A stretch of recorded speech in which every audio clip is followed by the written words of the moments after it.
What if you could watch four of the Wild West's most infamous outlaws step right out of history?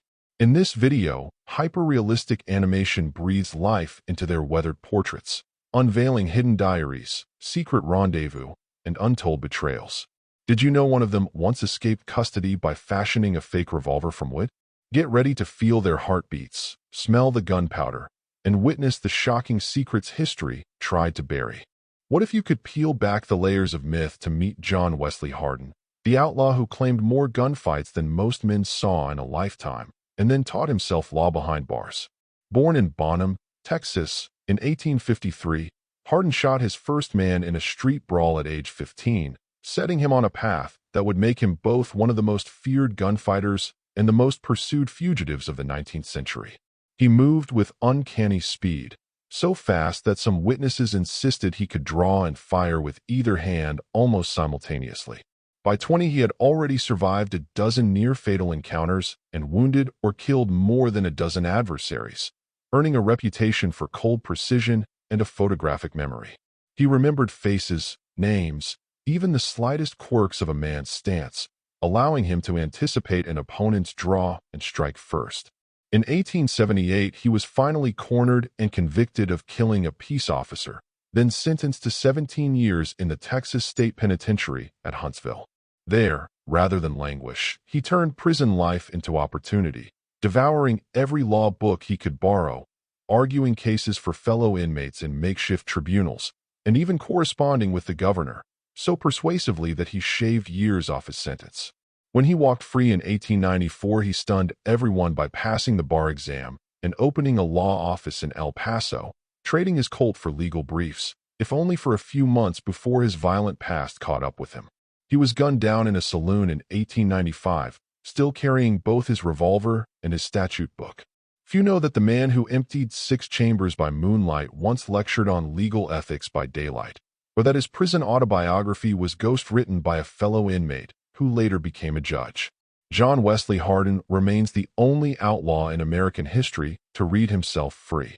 Picture a sun-baked frontier town in the late 1870s, the wind stirring dust across wooden sidewalks. A skinny teenager steps off a freight wagon, his dark hair tousled, his eyes sharp with both fear and defiance. Born Henry McCarty in New York City in 1859, he lost his mother at age 2 and his father soon after. By his mid-teens, he was alone, traveling west in search of opportunity and a place to belong. He found it in Lincoln County, New Mexico Territory, where 2 rival merchant clans were locked in a bitter feud. Drawn into the Lincoln County War, he took up the name William H. Bonney and proved himself fearless in pistol duels. In less than 2 years, he would be linked to at least 4 confirmed shootings, though rumors claimed far more. His reputation soared when he escaped from jail not once, but twice. First by slipping through window bars under cover of darkness, then by digging a tunnel beneath the cell floor. Townsfolk whispered about the boy wonder who outsmarted every posse sent to bring him in. As July of 1881 dawned, he was barely 21, his legend already larger than life. Sheriff Pat Garrett laid an ambush at a friend's house in Fort Sumner. When the shot rang out on July 14th, it felled the young gun, ending a brief but explosive career in the Old West. Newspapers across the territory raced to print sensational headlines, ensuring his name would never fade. Here's the curious twist. Despite the persistent tale that he killed 21 men, 1 for each year of his life, historical records document no more than 4. That lingering myth helped cement his image as the ultimate outlaw, a symbol of wild freedom on America's frontier. Picture a humid summer evening in rural Clay County, Missouri, where Jesse James, just 14 years old, slips through the tall grass with a rough-cut carbine over his shoulder. Born in 1847 as the 3rd of 5 children to hard-working farmers, he felt the sting of loss when his father died in 1859, and when Civil War tensions erupted, he joined Confederate guerrillas riding with William Quantrill and Bloody Bill Anderson, trading plows for pistols and learning to live by his own code. After the war ended, Jesse James and his brother Frank found no welcome at home, their wartime loyalties making them suspect in a land rebuilding under new laws. Bound by oaths and burned by distrust of banks they saw as northern tools, They formed a gang that would make history in February 1873 by stopping the Iron Mountain Railroad, becoming America's first peacetime train robbers. Over the next decade, Jesse James led daring dawn raids on banks and stagecoaches from Iowa to California, appearing like a phantom in the fog, his masked face whispered about in every frontier town. By spring 1882, law officers were closing in on Jesse James, forcing him to hide in a rented room in St. Joseph, Missouri, among old friends he believed he could trust. On April 3, 1882, as he pinned a newspaper clipping praising his exploits to the wall, Bob Ford, a fellow gang member, slipped in behind him, leveled a pistol, and fired. Jesse James fell forward into the pool of lamplight, disbelief etched on his face, his life of legend ending at 34. Here's the curious twist, telling us something unexpected about Jesse James's legacy. Although he inspired dime novel devotion as a Robin Hood figure, he was deeply insecure about how he was portrayed. He saved every flattering newspaper clipping, and he even wired a journalist begging for kinder headlines, revealing that beneath the iron-stained myth lay a man desperate to control his own story.